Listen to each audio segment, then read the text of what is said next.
क्या आपको iPhone 13 pro max 2025 में अब 26 आने वाला है तो उसमें कंसिडर करना चाहिए या नहीं? तो दोस्तों सबसे पहले हम इसके डिज़ाइन एंड बिल्ड क्वालिटी की बात कर लेते हैं। तो डिज़ाइन वाइज ये सबसे प्रीमियम फील होता है, ये कहीं से भी आउटडेटेड फील नहीं होता। ये कोई भी आपका फ़ोन देख के ये नहीं कह सकता कि ये 5 से 6 साल पुराना फ़ोन हो चुका है। इसमें स्टेनलेस स्टील का फ्रेम आता है, मैट ग्लास का पीछे इसका डिज़ाइन है।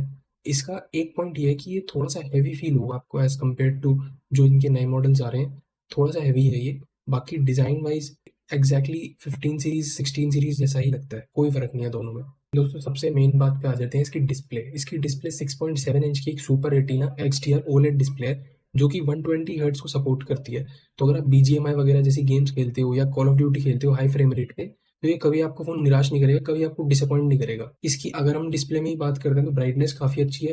आउटडोर ब्राइटनेस में आप धूप में चलाओगे तो विजिबिलिटी प्रॉपर है, कहीं से इसको ऐसा फील नहीं होता कि ये पुराना हो चुका है तो इसकी विजिबिलिटी डिम हो चुकी है। तो अगर आप नेटफ्लिक्स चलाते हो, यूट्यूब चलाते हो, एचडीआर में प्लेबैक करते हो तो बढ़िया हो जाता है, कोई प्रॉब्लम नहीं आती। दोस्तों अब अगर हम इसकी परफॉर्मेंस की बात कर लेते हैं तो A15 बायोनिक चिप आती है इसमें, जो कि अभी की डेट में भी सुपर केपेबल है। इसमें कहीं से ऐसा नहीं है कि कोई लैग आ जाता है, कोई हैंग हो जाती है।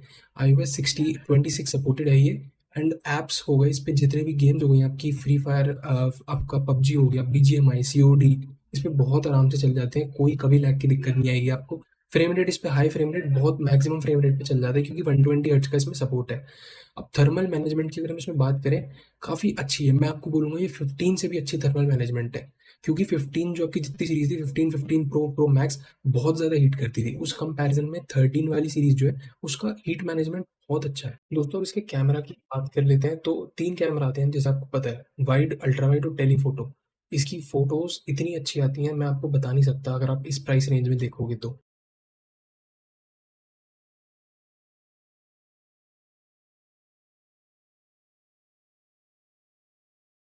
इसमें दोस्तों नाइट मोड भी है, सिनेमैटिक मोड भी है।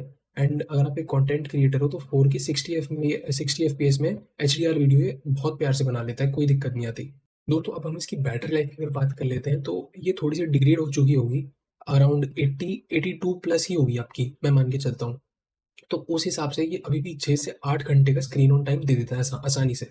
मतलब अगर आपने सुबह फ़ोन एक बार चार्ज करा अपना 100 तक, तो ये रात में 0 हो जाएगा, बट एक दिन आपका ईज़िली निकाल देगा अगर आप एक हेवी यूज़र नहीं हो।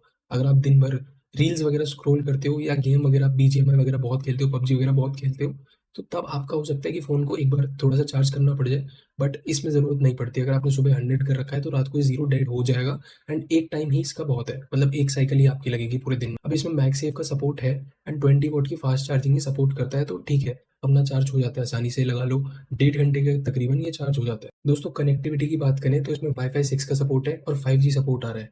एंड जो कि सबसे बेस्ट है क्योंकि 4G फ़ोन है नहीं है, 5G का आपको 5G मिल जाएगा, जियो एयरटेल अपने बढ़िया चलते ही हैं।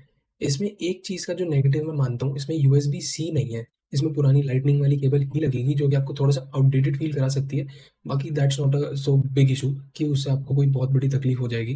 दोस्तों अब हम इसकी बात कर लेते हैं प्राइस की।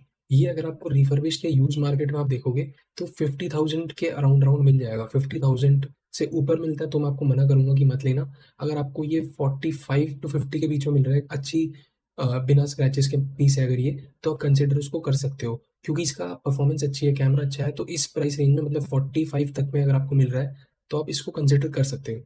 अब दोस्तों अगर मैं आपको उसका कंपैरिज़न बताऊँ बिटवीन 15 एंड 16 प्रो मॉडल्स में, उनमें बस इतना फ़र्क है कि उसमें A17 चिप आ जाती है और थोड़ी परफॉर्मेंस बेटर है एंड यूएसबी-सी मिलता है। बाकी कैमराज़ में अगर मैं आपको ऑनेस्टली बताऊँ तो कोई फ़र्क नहीं है, 19 या साढ़े 19 का डिफरेंस होगा, 19-20 का भी फ़र्क नहीं होगा। अब हम बात कर लेते हैं आपको ये फ़ोन लेना चाहिए या नहीं लेना चाहिए। अगर आप एक गेमर हो, अगर आप एक कंटेंट क्रिएटर हो, या मान लो अगर आप एक स्टूडेंट हो, जिसको उतने लेटेस्ट मॉडल की रिक्वायरमेंट नहीं है, जिस पे थोड़ा प्राइस का लिमिट है कि मैं इतने तक का ही फ़ोन ले सकता हूँ और आईफ़ोन ही चाहिए, तो आप इस फ़ोन को बिल्कुल से ले सकते हो क्योंकि इसकी परफ़ॉर्मेंस भी अच्छी है, कैमरा वाइज़ भी अच्छा है, तो कभी आपको डिसअपॉइंटमेंट नहीं फ़ील होगी।